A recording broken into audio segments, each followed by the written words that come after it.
मैं डॉक्टर विश्व प्रकाश सिंह, अध्यापक, महाराणा प्रताप इंटर कॉलेज, गोरखपुर।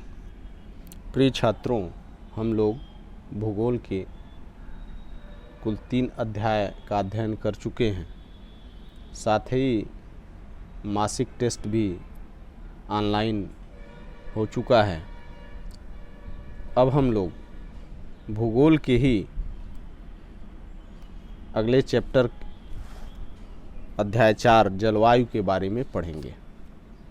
आप लोगों को बता दें कि भूगोल पाठ्य पुस्तक में कुल 6 अध्याय है, जिसमें अध्याय 5 प्राकृतिक वनस्पति तथा वन्य प्राणी को इस वर्ष के लिए पाठ्यक्रम से निकाल दिया गया है कोविड-19 के कारण। तो कुल अब 5 अध्याय पढ़ना है, जिसमें हम लोगों का शेष अध्याय 4 जलवायु एवं अध्याय 6 जनसंख्या को ही पढ़ना है।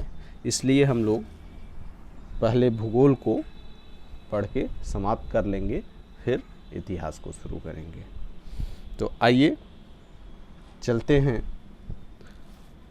अध्याय 4 जलवायु पर, जो आपके स्क्रीन पे दिखाई दे रहा है। देखिए, हमारे देश की जो वायुमंडलीय अवस्था है उसके बारे में इस अध्याय में हम लोग पढ़ेंगे। जैसे आप लोग सोचते होंगे कि क्या कारण है कि दिसंबर में ऊनी वस्त्र पहनना पड़ता है, जाड़ा आ जाता है, मई महीने में खूब गर्मी होती है, जुलाई वगैरह में खूब वर्षा होती है। आखिर यह क्या कारण है कि इन्हीं महीनों में ऐसे होता है? तो इन सभी प्रश्नों के उत्तर आपको इसी अध्याय के तहत मिल सकते हैं, जो जलवायु अध्याय है। इसलिए ये भी महत्वपूर्ण अध्याय है।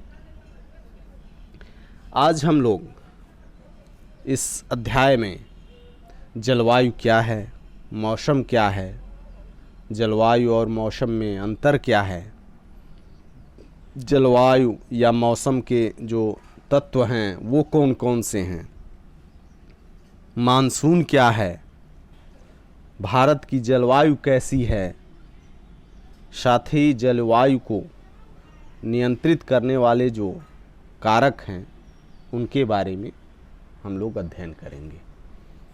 तो शुरू करते हैं। जलवायु क्या है?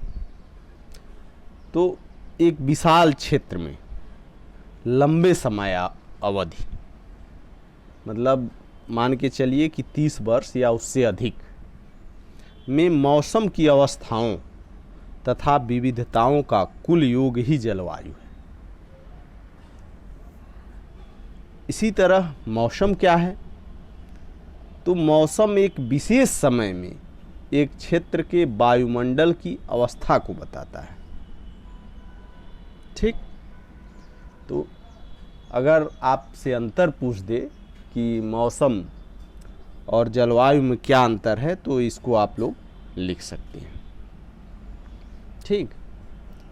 और मौसम की अवस्था जो होती है वो प्रायः एक दिन में ही कई बार बदलती है, लेकिन जलवायु की अवस्था एक कुछ समय तक रहती है, लंबे समय तक, कई महीनों तक रहती है। तो ये जलवायु और मौसम का मुख्य अंतर हुआ। अब हम लोग जानें कि मौसम तथा जलवायु के तत्व क्या है, यानी कि ये किससे प्रभावित होते हैं। तो तापमान, वायुमंडलीय दाब, पवन, हवा, आर्द्रता तथा वर्षण, ये सब जो है वायुमंडल की अवस्था को के तत्व हैं। इनसे वायुमंडल की अवस्था निर्धारित होती है। तो हम लोग जलवायु क्या है, मौसम क्या है, इनका अंतर क्या है, जलवायु या मौसम के क्या तत्व हैं, इसको जान चुके। सबसे मुख्य बात यह है कि भारत का जलवायु कैसा है। यह एक प्रश्न पूछा जाता है। तो आप इसको एकदम कंठस्थ कर लीजिए कि भारत की जलवायु को मानसूनी जलवायु कहा जाता है। भारत की जलवायु कैसी है? मानसूनी जलवायु। यह आपकी परीक्षा का भी प्रश्न बन सकता है। तो अब मानसून का क्या अर्थ है, इसको भी जानना जरूरी है। तो एक वर्ष के दौरान वायु की दिशा में ऋतु के अनुसार जो परिवर्तन होता है वही मानसून का अर्थ होता है। ठीक है। अब जो जहाँ हम लोग रहते हैं या दक्षिण एशिया तथा दक्षिण पूर्व एशिया, ये इसमें मानसूनी जलवायु पाई जाती है। तो जो जलवायु को के दो तत्व मुख्य हैं, तापमान एवं वर्षण, अपने देश में इसकी बहुत भिन्नता है। चलिए इसको समझते हैं कि अपने ही देश में तापमान और वर्षा की स्थिति में कितनी भिन्नता है, इसको देखिए। गर्मियों में राजस्थान के मरुस्थल, गर्मियों में जो राजस्थान के मरुस्थल के कुछ स्थानों का तापमान लगभग 50 से 50 डिग्री तक पहुंच जाता है, जबकि जम्मू कश्मीर के वहीं पहलगाम में तापमान लगभग 20 डिग्री सेंटीग्रेड रहता है। और सर्दी की रात में जम्मू कश्मीर में एक स्थान है द्रास, इसको आप लोग याद कर लें, क्योंकि यह आपके सामान्य अध्ययन के लिए भी बहुत ही महत्वपूर्ण क्वेश्चन है। ये देखिए इस स्थान को, द्रास, ये जम्मू कश्मीर में है। ये ऐसा स्थान है जहां माइनस में 45 डिग्री सेंटीग्रेड तापमान हो जाता है सर्दियों में। माइनस, इसको याद रखिएगा, मतलब वहाँ बर्फ ही बर्फ है, जम जाएगा। जबकि वहीं केरल के समुद्र के किनारे तिरुवनंतपुरम में उसी समय में 22 डिग्री सेंटीग्रेड तापमान रहता है। तो अब समझिए कि अपने ही देश में गर्मी में तापमान में किसी स्थान पर क्या स्थिति होती है। 50 डिग्री सेंटीग्रेड तापमान, मतलब निकल जाएंगे तो शरीर झुलस जाएगा, बर्दाश्त नहीं होगा आपको। और वहीं कहीं बिल्कुल ही सामान्य तापमान रहता है, ठंड महसूस होती है। सर्दी में कहीं एकदम आप जो है कि सामान्य कपड़ा पहन के निकल सकते हैं, और कहीं कितना ही कपड़ा पहने तब भी आपको ठंडी महसूस होगी। तो ये तापमान और वर्षण की दृष्टि से अपना देश जो है बहुत भिन्नता लिए हुए है। अब यही स्थिति देखिए वर्षा में भी है। मेघालय जो अपने देश का एक प्रदेश है, वहाँ समझिए कि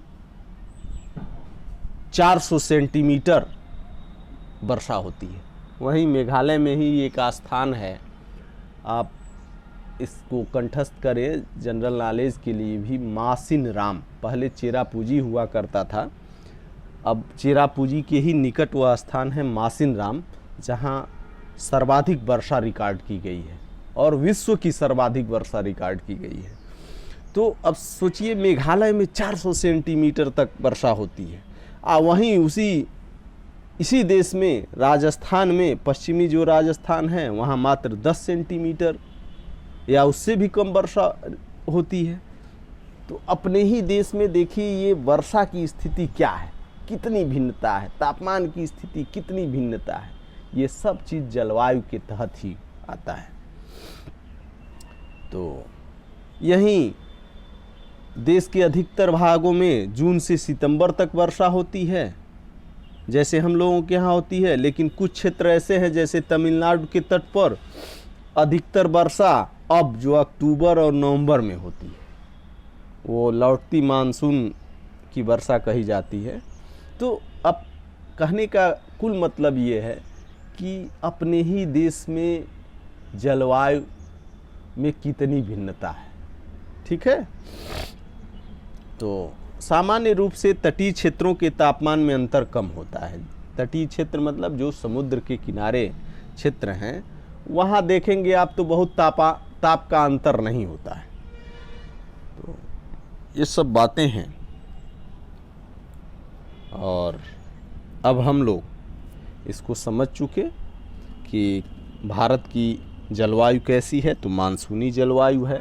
मानसून क्या है और अपने ही देश में तापमान और वर्षण की भिन्नता कैसे और कहाँ कहाँ है। अब अगला जो हम लोगों का टॉपिक है वो है, आपके स्क्रीन पे दिखाई दे रहा है, जलवायवीय नियंत्रण। तो किसी भी क्षेत्र की जलवायु को नियंत्रित करने वाले जो कारक हैं वो कौन कौन से हैं, तो 6 कारक प्रमुख हैं। कितने कारक? 6 कारक प्रमुख हैं। इसको आप लोग याद रखेंगे। पहला है अक्षांश, दूसरा है तुंगता या ऊंचाई, तीसरा है वायुदाब, चौथा है समुद्र से दूरी, पांचवा है महासागरीय धाराएं और छठा है उच्चावच लक्षण। ये आपके किताब पुस्तक का ही जो है स्क्रीन है। तो इस तरह यह भी प्रश्न के रूप में भी पूछा जा सकता है कि जलवायु को नियंत्रित करने वाले जो प्रमुख कारक हैं वो कौन कौन से हैं, या किन्हीं 3 कारकों का नाम बताइए, किन्हीं 4 कारकों का नाम बताइए, या 6 कारकों का नाम बताइए। तो इस रूप में प्रश्न पूछा जा सकता है। चलिए इसको समझते हैं, कैसे अक्षांश, कैसे ऊंचाई, कैसे वायुदाब, कैसे समुद्र से दूरी, कैसे महासागरीय धाराएं तथा कैसे उच्चावच लक्षण जलवायु को नियंत्रित करते हैं। हम लोग जानते हैं कि पृथ्वी गोल है और इसके कारण जो सूर्य से ऊर्जा हम लोगों को मिलती है उसकी मात्रा अक्षांशों के अनुसार अलग अलग होती है, और इसका परिणाम होता है कि तापमान जो है विषुवत वृत्त, जो आप लोगों को बताए थे कि विषुवत रेखा किसे कहते हैं, वो पृथ्वी के बीचों बीच से होकर गुजरती है। 0 अंश अक्षांश भी उसको कहा जाता है, उसको भूमध्य रेखा भी कहा जाता है। तो विषुवत वृत्त से या वो रेखा से जब ध्रुवों की ओर आप बढ़ेंगे तो सामान्यतः तापमान घटता जाता है। ये भी एक महत्वपूर्ण तथ्य है।